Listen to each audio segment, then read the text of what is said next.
Good morning, Paul. Good morning, Ajahn and Soko. So today is Saturday, the 14th of August, 2021. It's been a month or so that we haven't done a Q&A, so thank you for giving the opportunity. Today I wanted to ask you about what advice you have to give to young men who come to the monastery, who are inspired by the Buddha's teachings and interested in the option of choosing monastic life as a way of living their lives, and yet who may feel unsure about whether if they ordain, they might be missing out on something in lay life that they still need to live. Would you have anything to say to that?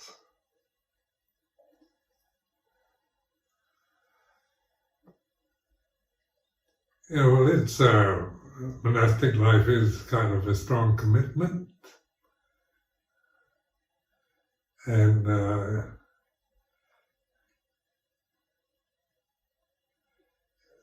its value is it's a form that is traditional, so that it allows us to kind of adapt to surrender or adapt to a form that we didn't create, that's not based, that comes from the tongue of the Buddha. And that also gives us a reference point for the practice of meditation, for developing awareness, cultivating the path. Because the form the whole purpose of the form is to give us a way of living our lives in society that is conducive towards this mindful reflection on the way things are. So it's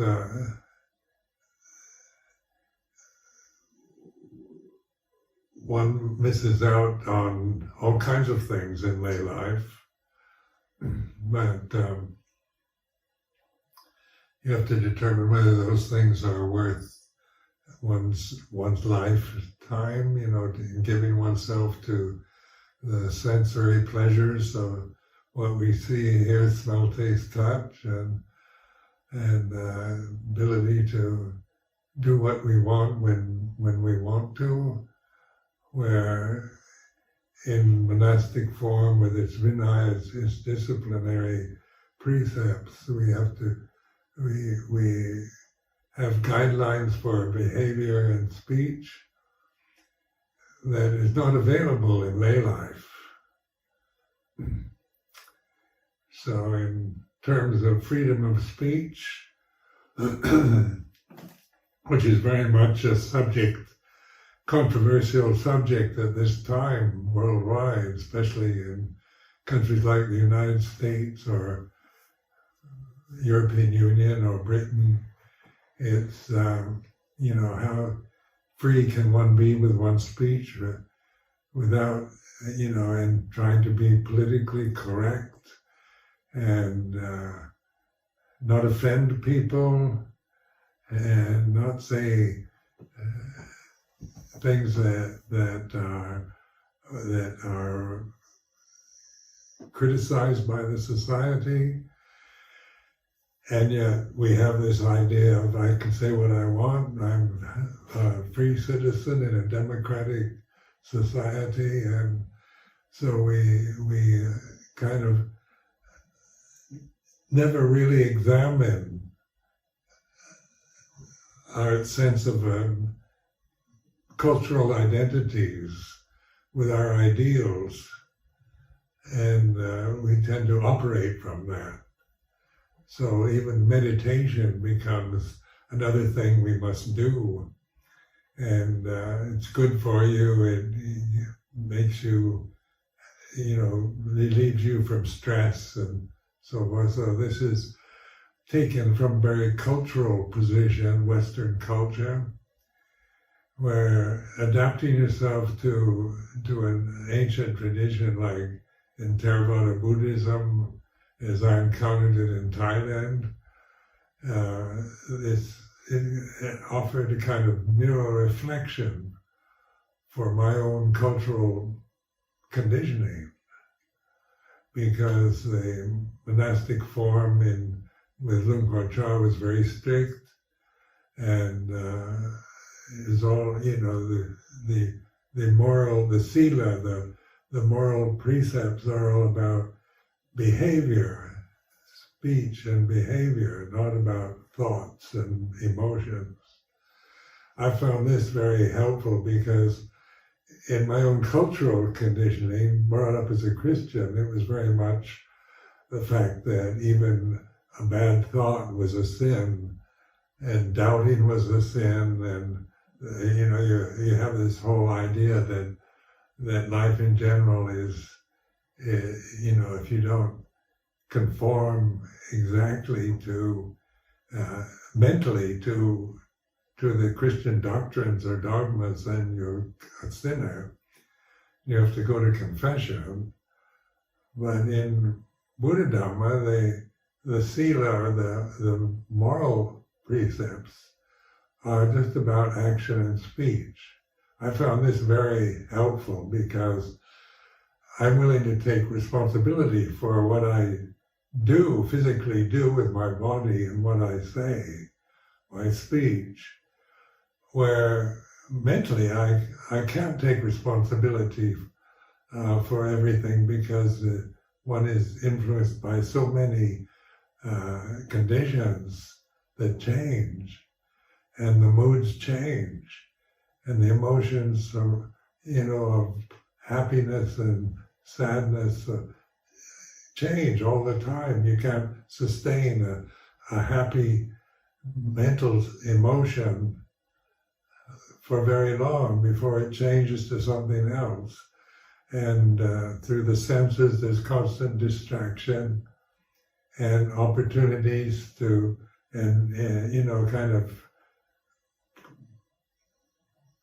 encouragement to follow your desires and do what you want because of this ideal of freedom, where I found living within the structure of a very traditional, clearly defined form, a way of reflecting on cultural conditioning, religious conditioning.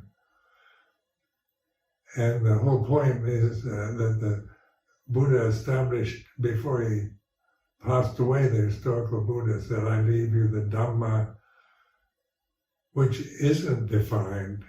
There's no definition. There's no description of Dhamma.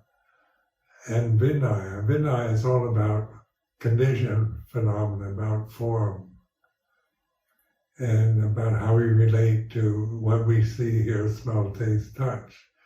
And the point is not to just blindly conform out of fear of committing an offense or committing a sin, but to reflect on how form is impermanent and changing and not self.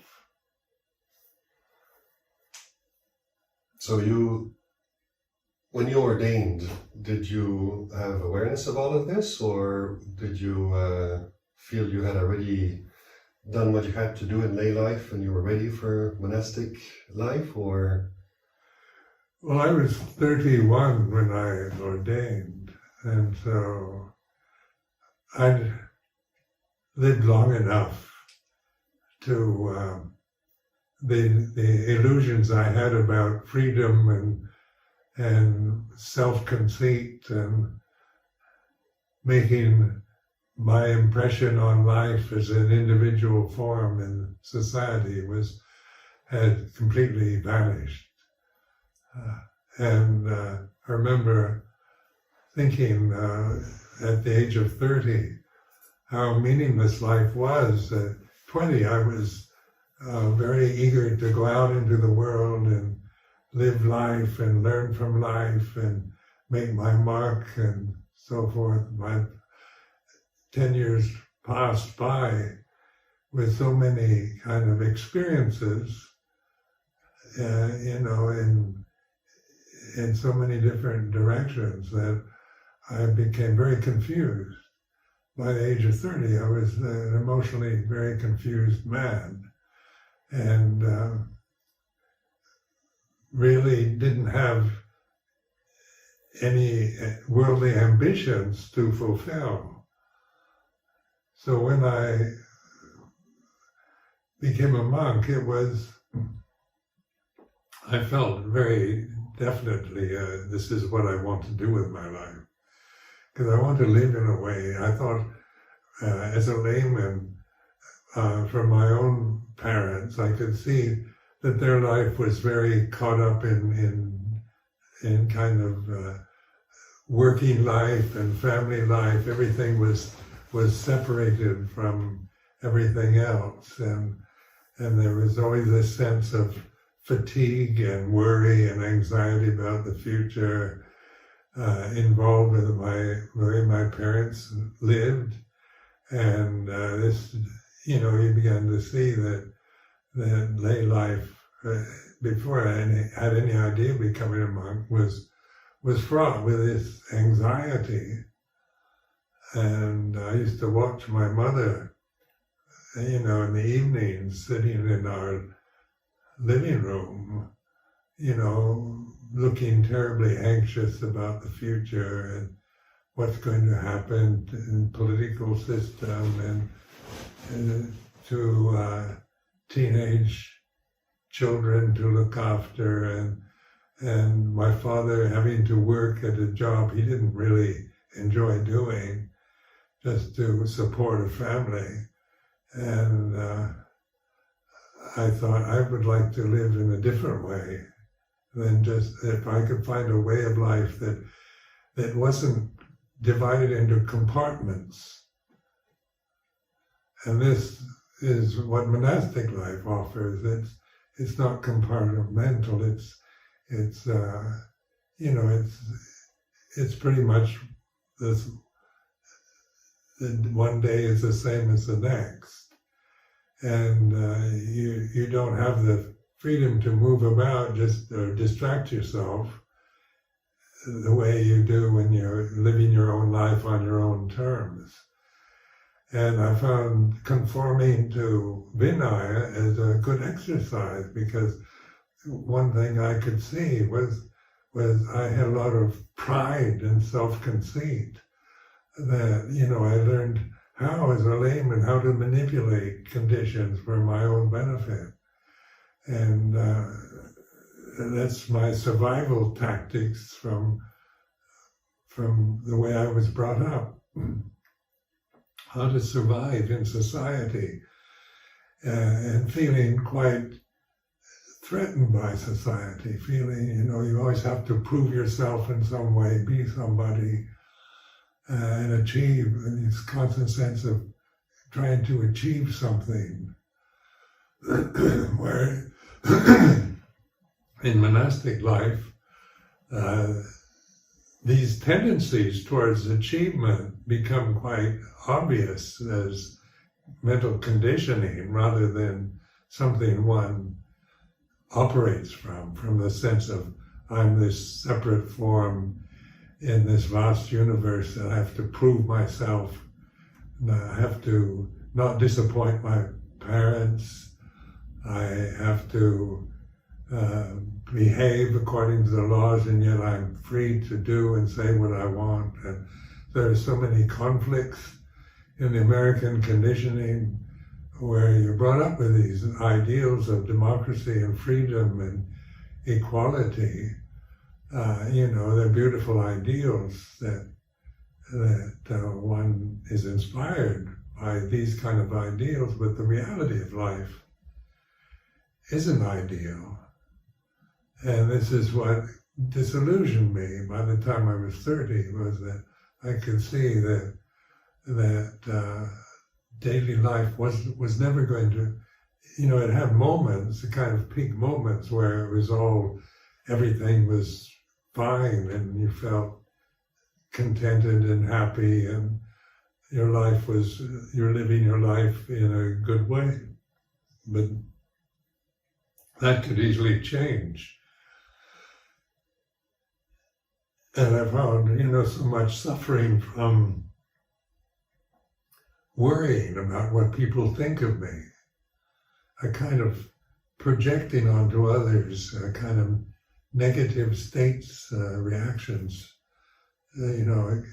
wanting to be friendly, but then feeling not confident enough to really be friendly naturally, but to promote a kind of personality that was pleasant enough, agreeable enough, not to be too offensive. And it wasn't satisfying, wasn't what I really wanted to be, but I didn't really know how to deal with it except through meditation. And through meditation, I remember when I was in the Peace Corps in the early 60s, feeling that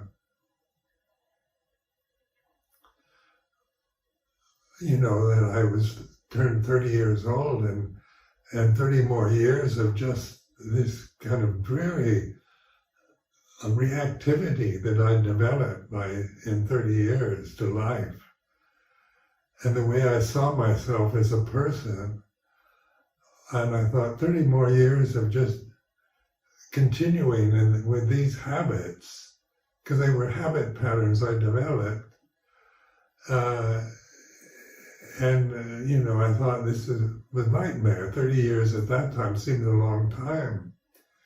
Because when you're 30 years old, your youth, the idea of being a young person is on the edge of middle age, at least from the viewpoint of age 30. Now I look at 30 as being very young. But that changes according to other conditions. So in my Peace Corps days, I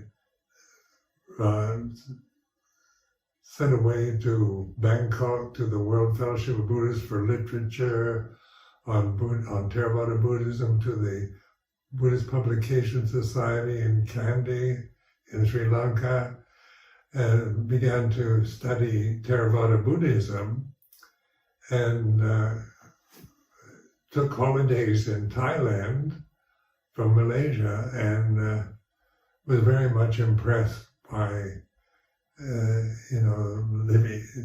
the holidays I spent in Bangkok and in Thailand, which is a very Buddhist country.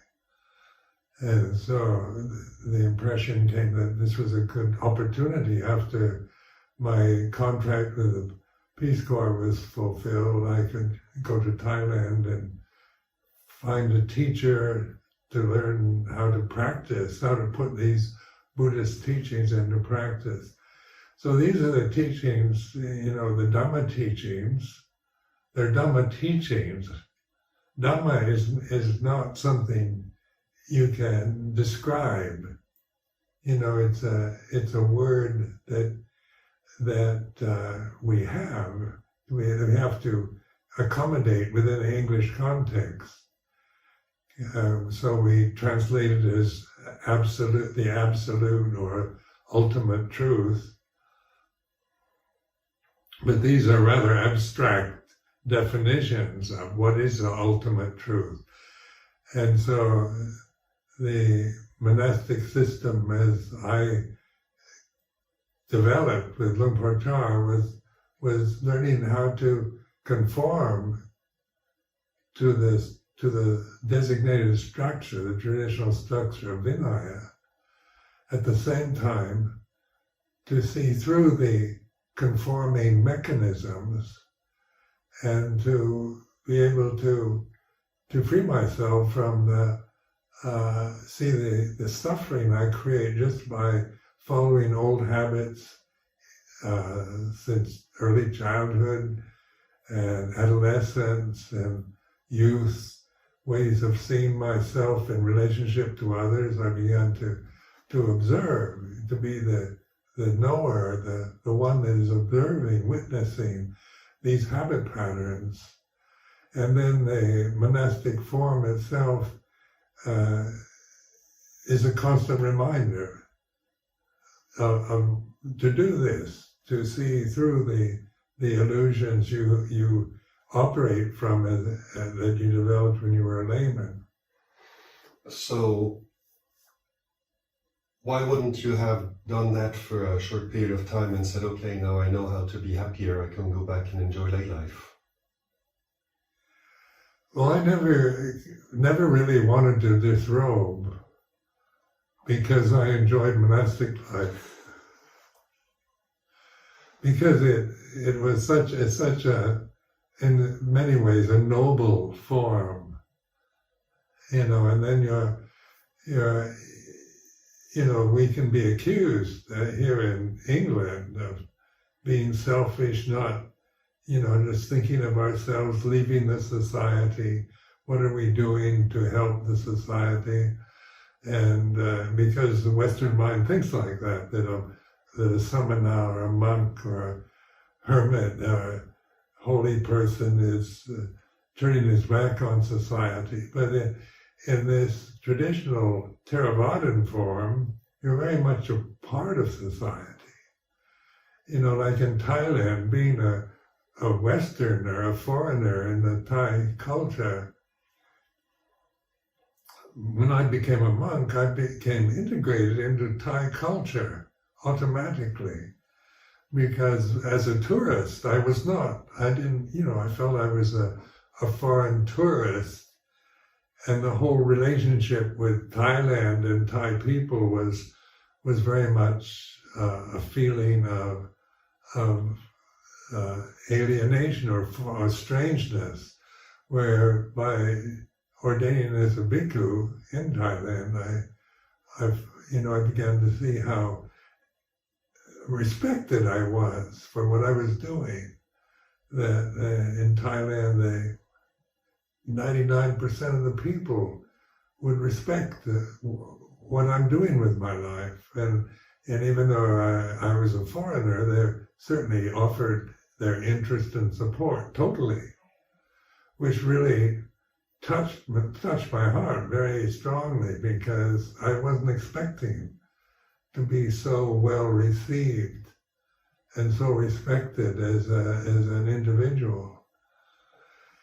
So I began to enjoy the life as it was lived in northeast Thailand with Luang Por Chah, even though it was very simple and in many ways very confusing, because your whole conditioning has been from Western American civilization, Western culture. And Thai culture is very different as a cultural identity. It's how they respond to life, and that it can be quite puzzling from the perspective of an American mindset. But the life, you meet really fine people like Luang Por Chah, the monks I trained with in Thailand. Everybody was at least trying, committing themselves to something quite noble, something quite beautiful as a lifestyle. And that was not just kind of training yourself to become a monk and something in the society, but to develop wisdom that isn't about culture and religion, that is natural to this universe that we identify with.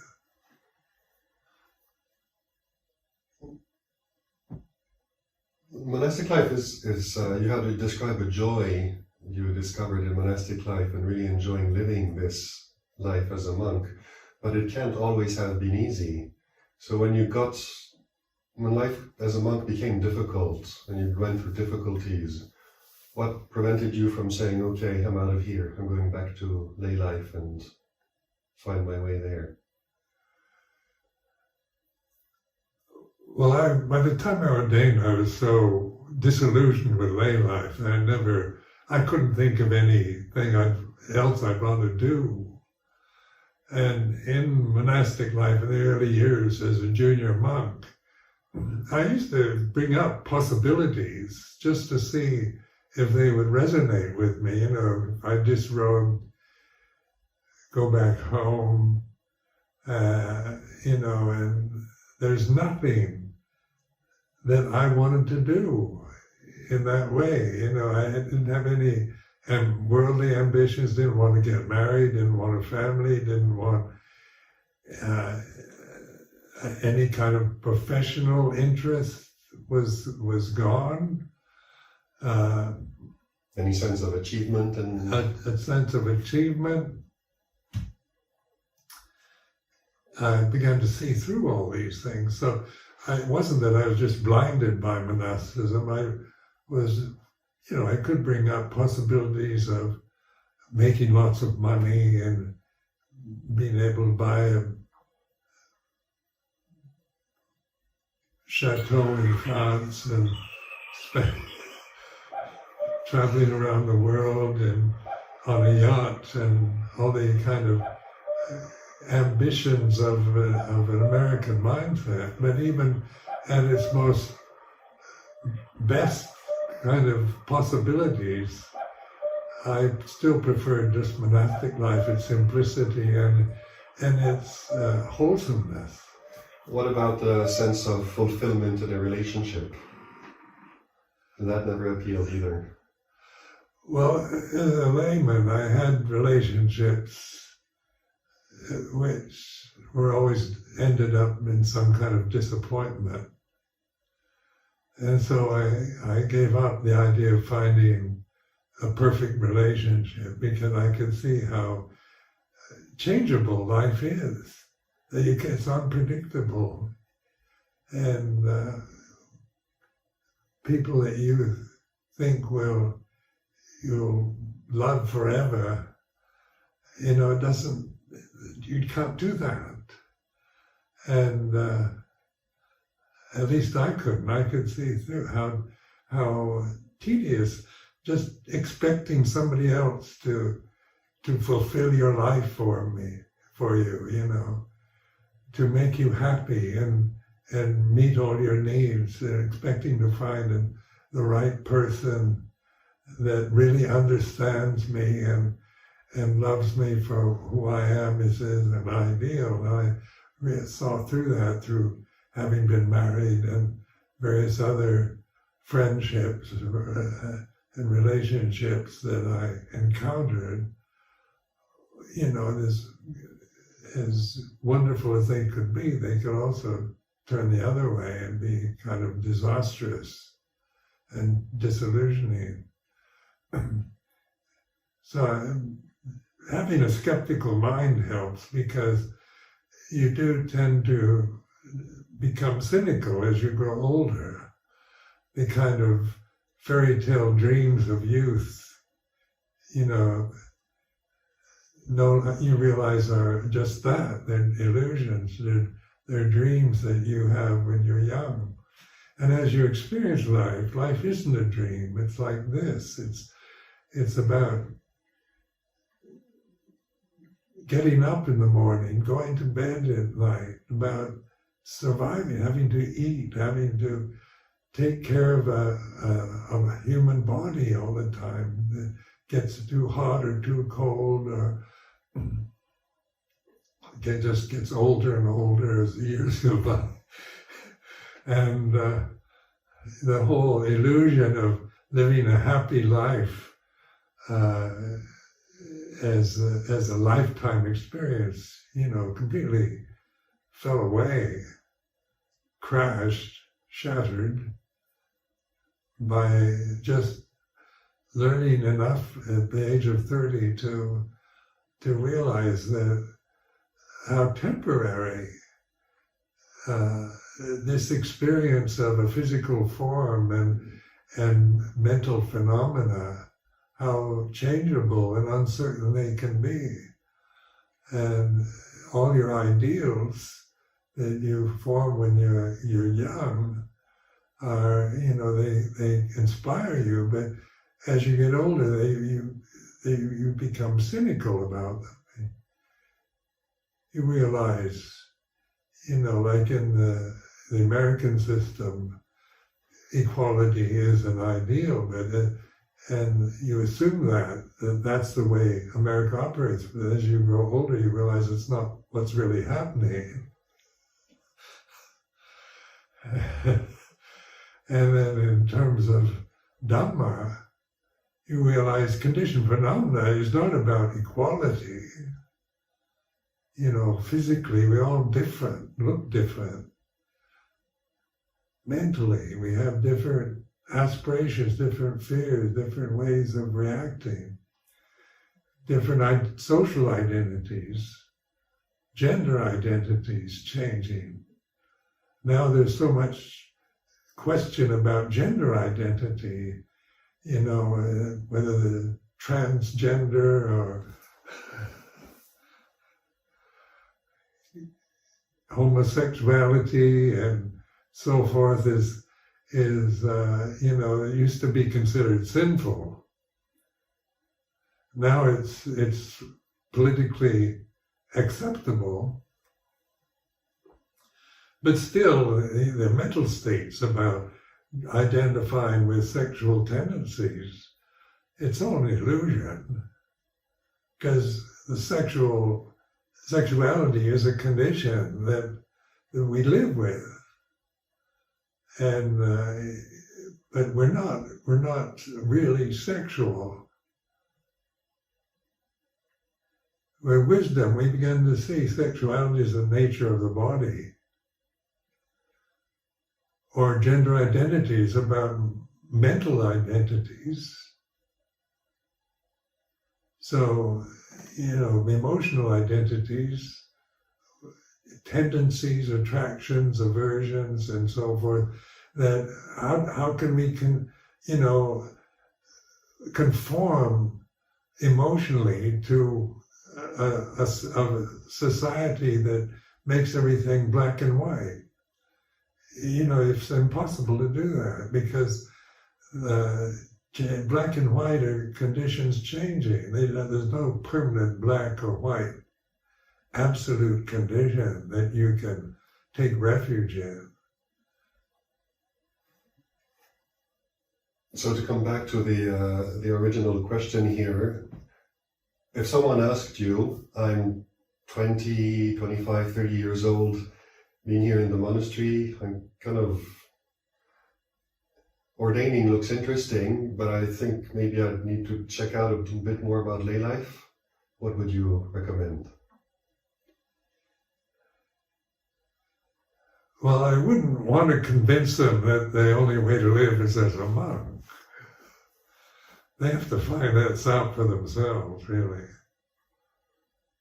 If they still have longings in lay life and think there's great prospects for happiness in lay life, and they can't see that's a creation of their mind, and in this life you point that out, that possibilities of the future and lay life are just, imagination in the present.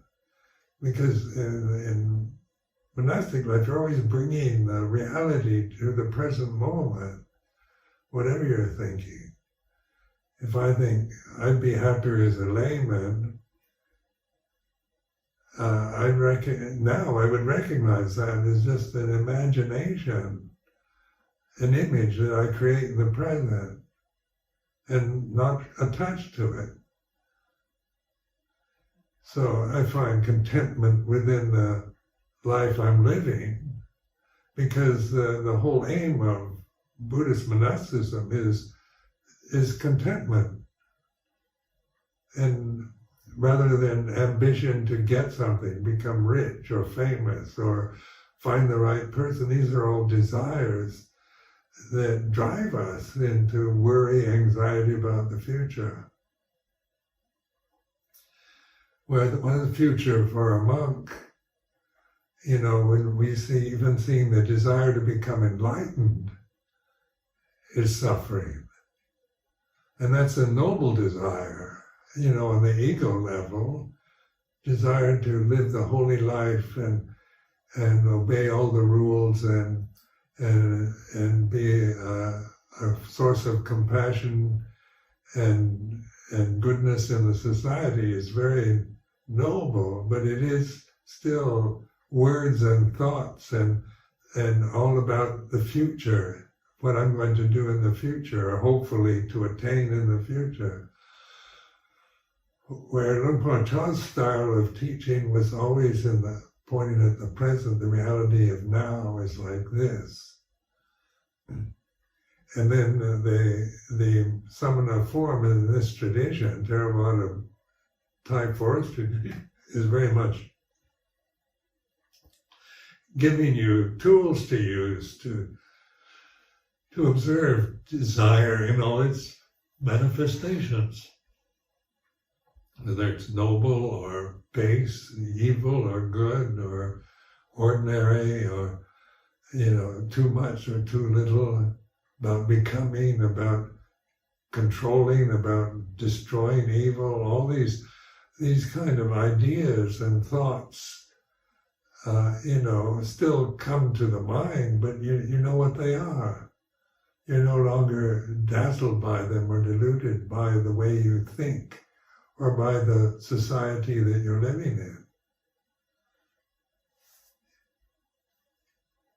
Sometimes in monastic circles, when not necessarily where people are kind of contemplating this option of ordaining or not ordaining, but also just in how much we can just throw ourselves headlong into worldly pursuits or see through that. Sometimes you have this expression, they haven't suffered enough yet.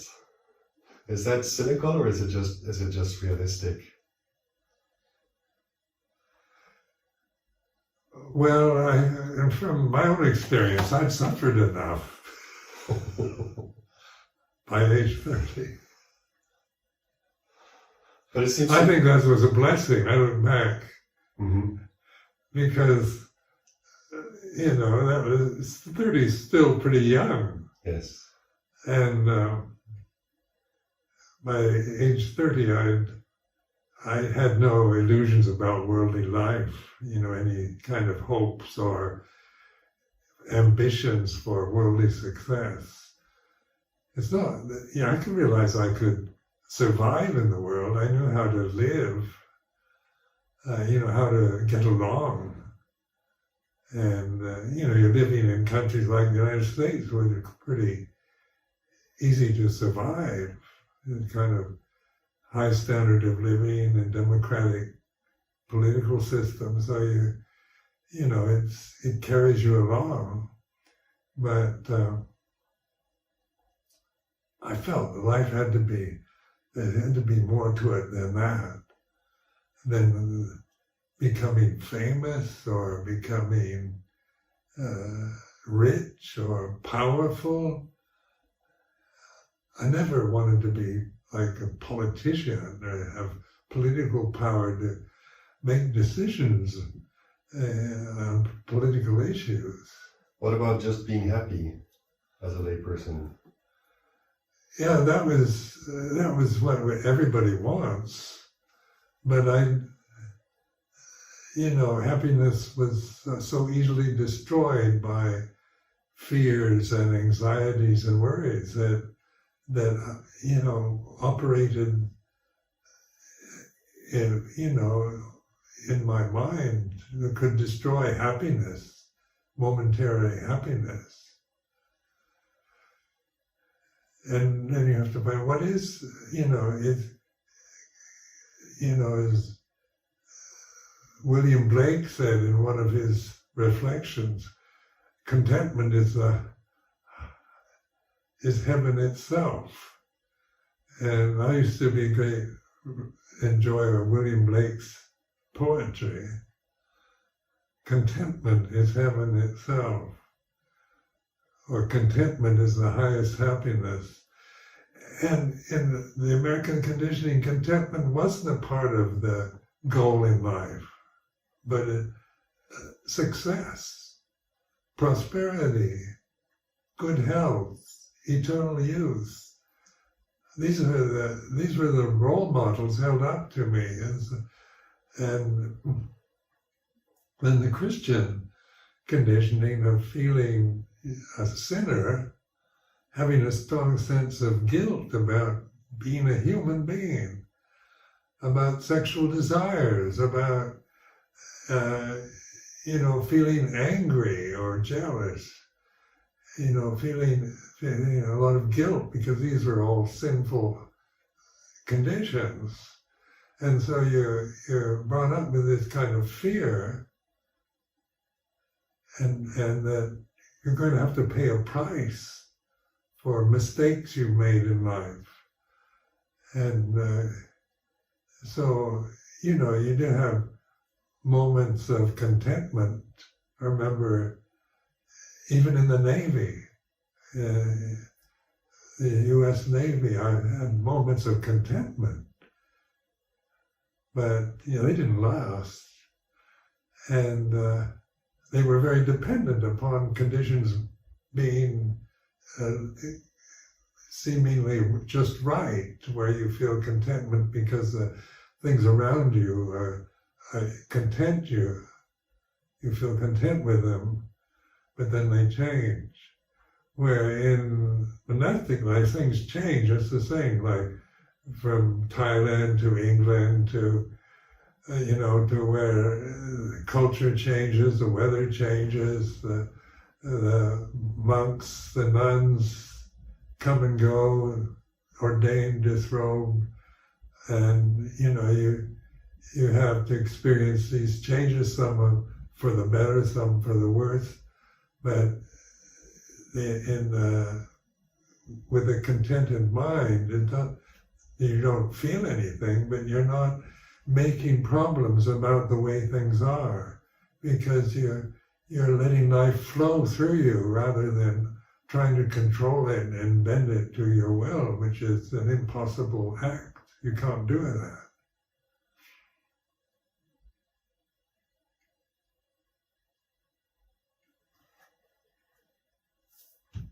Thank you for these reflections, Paul. My pleasure.